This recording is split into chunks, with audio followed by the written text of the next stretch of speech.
Hey, y'all, come look at this.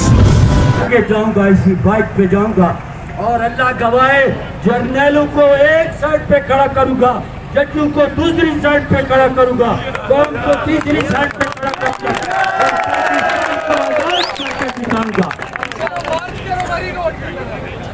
तो रुको जरा, सबर करो। A few moments later. मैं मंजूर अहमद वल्द यार डिस्ट्रिक्ट मुजफ्फरगढ़ का रिहायशी हूँ और 31 दिसंबर को मैं अहमदाबाद में आया हूँ कारोबार के सिलसिले में। यहाँ मैंने एक ठेका लिया है शिमला हिल पहाड़ी पे।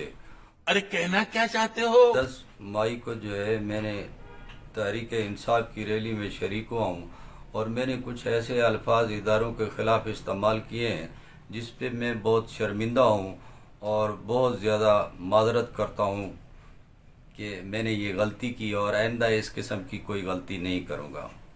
खत्म, bye bye, tata, good bye, गया।